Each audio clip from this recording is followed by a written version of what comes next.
सर्वप्रथम doctor घटनाकार doctor Babasaheb आंबेडकरांच्या 135व्या जयंतीनिमित्त सर्वच महामानवांना अभिवादन, विशेष करून डॉक्टर बाबासाहेब आंबेडकरांना. कारण ही विचारधारा मित्र ही वारस परंपरेची विचारधारा नाही, विचारधारेच्या वारसाची परंपरा आहे. सांगताना आमचे प्राध्यापक सर कदम सरांनी खूप खोलात सांगितलं. माझे मित्र माटेगावकर भैयाने खूप सुंदर माहिती दिली. डॉक्टर बाबासाहेब आंबेडकरांचा संदर्भ या देशातल्या इतिहासाशी कसा आहे आणि इथं आमच्या मायमावल्या बसल्यात. संबंध या देशातल्या फक्त एकाच समाजासाठी या माणसानं लढा उभा केला नाही, ते या देशातल्या 50% असणाऱ्या महिलांसाठी, विशेष करून महिलांसाठी सांगायचंय. कुठल्याही जाती धर्माच्या, प्रत्येक जाती धर्माच्या महिलेला तिचा संख्याबळ या देशातलं 50% येतं.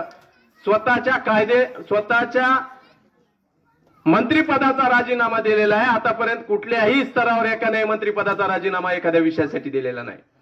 मग हिंदू कोड बिलाच्या संदर्भातले आम्हाला त्यांचं असणारं खातं, त्यांची असणारी मागणी ही कशा संदर्भात होती?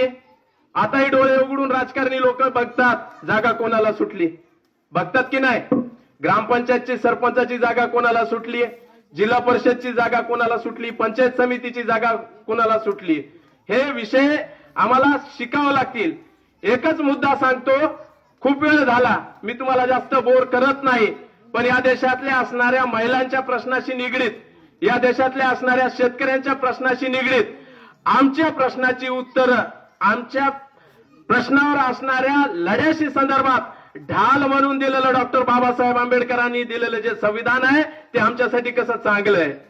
जी राजमुद्रा दिलेली आहे घटनाकार डॉक्टर बाबासाहेब आंबेडकरांनी सत्यमेव जयतेच्या ब्रीद वाक्यासमोर जी राजमुद्रा दिलेली आहे ती 3 वाघाची आहे. ती आमच्या डोळ्यासमोर दिसता क्षणी 3 वाघ असतात, पण हालाकी त्या राजमुद्रेमध्ये चारही बाजूने बघायला गेलं तर 4 वाघाची ती राजमुद्रा आहे. आम्हाला त्या 4 वाघाची ओळख मी तुम्हाला 5 मिनिटात करून देतो.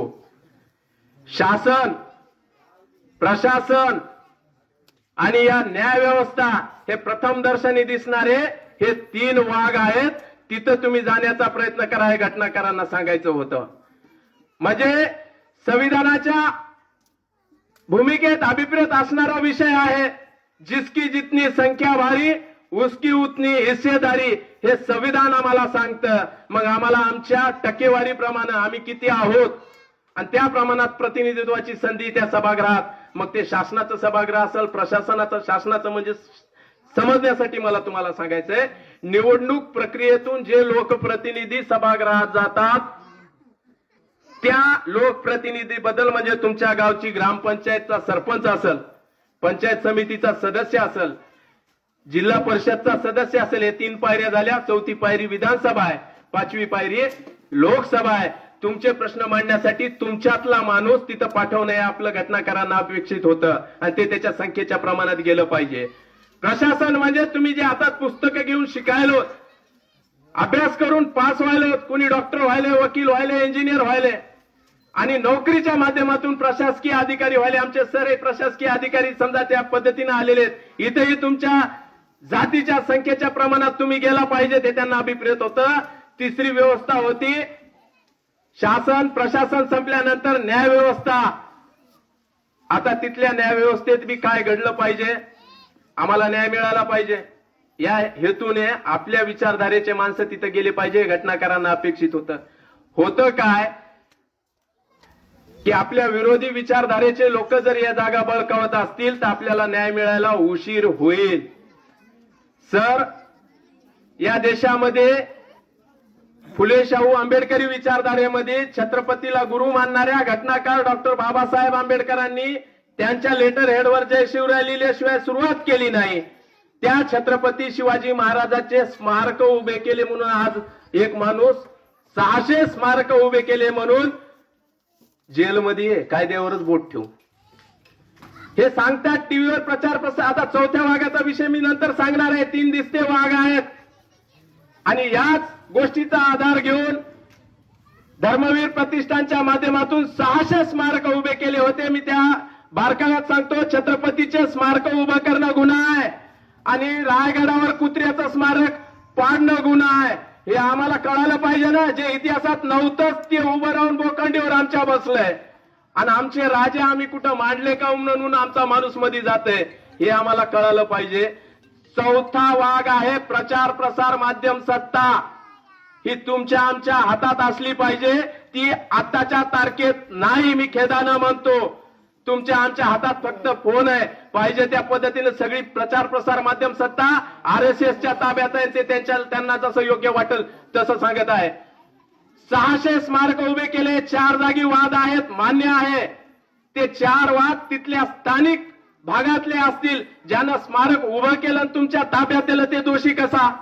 जर वाद झाला असेल त्या गावातल्या लोकांची चूक आहे, त्यांनी चुकीची जागा निवडली, वाद झाला.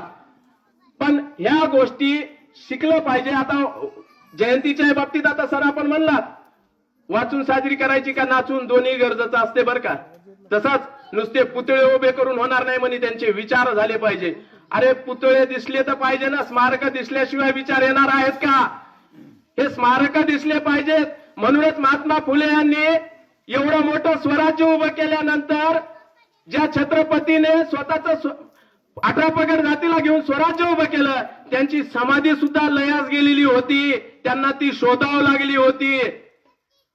आणि शोधल्यानंतर काय घडलं सगळ्यांना माहित आहे. त्या समाधीवर लाथानं फुलं उधळणारा कोणता व्यक्ती होता? छत्रपती शिवाजी महाराजांच्या समाधीवर लाथ मारण्याची हिंमत असणारा वर्ग.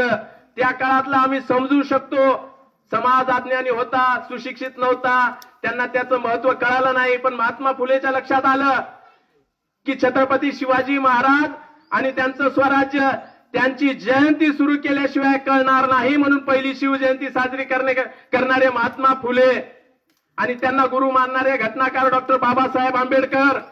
आणि त्यांनी जे संविधान लिहिताना आताच माटेगावकर भया म्हणले की मला संविधान लिहायला काडीची अडचण आली नाही, कारण माझ्या डोळ्यासमोर छत्रपती शिवाजी महाराजांचं स्वराज्य होतं. म्हणजे आजचं संविधान छत्रपती शिवाजी महाराजांच्या स्वराज्याला अभिप्रेत ठेवून लिहिलेलं असताना माझा शेतकरी भाऊ हिंगोली पासून इथपर्यंत ओरडतोय की माझ्या शेतातून रस्ता जाऊ देऊ नका, शक्तीपीठ आमच्या भोकंडीवर बसून घेतल्या जाते. मग कसली आली आपली लोकशाही? आमचे प्रश्न गल्ली ते दिल्ली आम्ही लोकप्रतिनिधी निवडून दिले, ते मांडालेत का? आमच्या बाजूने कोण बोलतंय कोण बोलत नाही, या सगळ्या बाबी आम्हाला तपासाव्या लागतील. ताथा प्रश्न आहे. तुमच्या बोरी शिवारातून सुद्धा शक्तीपीठ महामार्ग जाणार आहे. आम्हाला ढाल म्हणून घटनाकार डॉक्टर बाबासाहेब आंबेडकरांच्या संविधानाशिवाय आता काहीच शिल्लक राहिलेलं नाही. या संविधानाला